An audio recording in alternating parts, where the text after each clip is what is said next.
TMC ने बंगाल सरकार पर निशाना साधते हुए कहा कि सरकार पहले बताए कि कितने लोग पकड़े गए हैं। टीएमसी सांसद बाबुल सुप्रियो ने तंज कसते हुए कहा कि असम और त्रिपुरा में भी इसी तरह से राजनीति के लिए डिटेंशन सेंटर बनाए गए थे, लेकिन नतीजे सिफर रहे और सरकार पहले बताए कि जिन 27 लाख लोगों के नाम काटे गए क्या वो घुसपैठिए थे। दूसरी तरफ बीजेपी ने पलटवार करते हुए कहा कि सरकार जनता के पैसों पर घुसपैठियों को सुविधाएं नहीं देगी और जांच के बाद उन्हें 30 दिन के भीतर वापस भेज दिया जाएगा।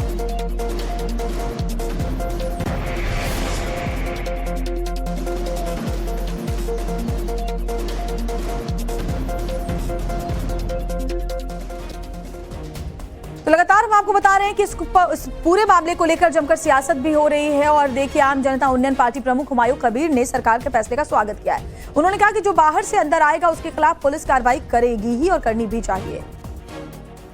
देश से भारत में घुसेगी, पश्चिम बंगाल बॉर्डर हो, कहीं त्रिपुरा बॉर्डर हो, कहीं जो बॉर्डर हो, तो उनको खिलाफ कार्रवाई होना चाहिए। कोई लीगलिटी लेके, पासपोर्ट लेके, वीज़ा लेके कोई देश के सफ़र कर सकते, इसी के लिए तो कोई दिक्कत नहीं है।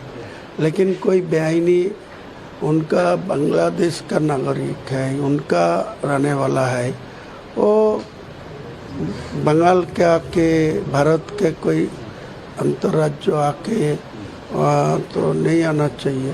तो इनको खिलाफ कार्रवाई होगा, ये मैं स्वागत कर रहा हूँ। मेरा तो कोई प्रॉब्लम नहीं है। मेरा जो 100 साल से मेरा जो भारत का नागरिक है, मेरा इंडियन सिटीजन है, तो इनके लिए तो कोई खतरा नहीं है ना।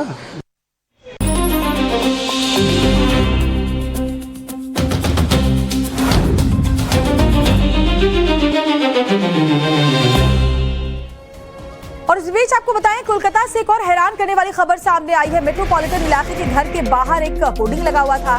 शिकायत करने पर परिवार को धमकी पहले मिला करती थी। इमारत के लोगों ने अपना दर्द बयां किया। सरकार बदलने के साथ ही अब लोग सामने आ रहे हैं और टीएमसी सरकार के दौरान जो परेशानियां उनको झेलनी पड़ी उसके बारे में अब मुखर हो रहे हैं। दरअसल एक घर के बाहर जबरन होर्डिंग लगा दिया गया था, पूरा घर ही ढक दिया गया था। घर में हवा रोशनी सब बंद हो गई थी। घर के लोगों ने शिकायत की थी तो उनको पहले धमकियां मिला करती थी। अब सरकार बदली तो लोगों की उम्मीद भी जगी कि ये होर्डिंग हटेगा।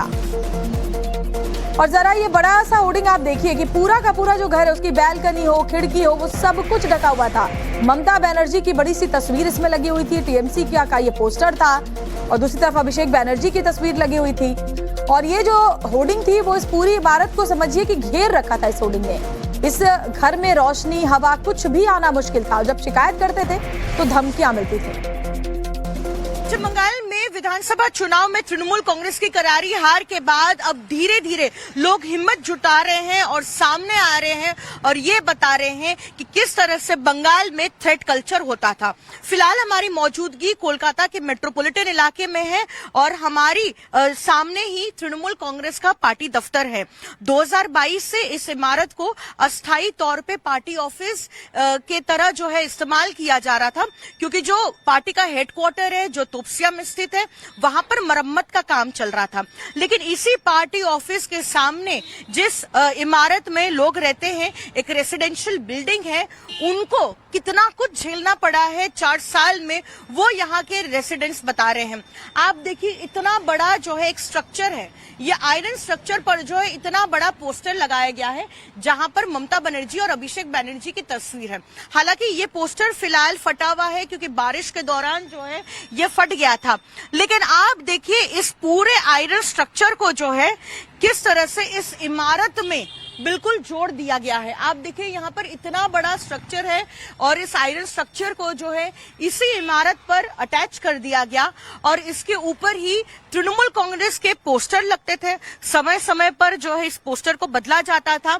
ममता बनर्जी जो पार्टी के सुप्रीमो है और साथ ही अभिषेक बनर्जी जो पार्टी के नेशनल जनरल सेक्रेटरी है, उनकी तस्वीर लग रही थी। लेकिन पोस्टर लगाना कोई दिक्कत नहीं है, लेकिन देखिए किस तरह से इन लोगों को परेशान किया जाता था। आप देखिए पोस्टर इतना बड़ा और इस तरह से लगाया गया कि इस इमारत में जो लोग रहते हैं उनके फ्लैट की तमाम जो विंडोज है, जो खिड़की है, उसे कवर कर दिया गया।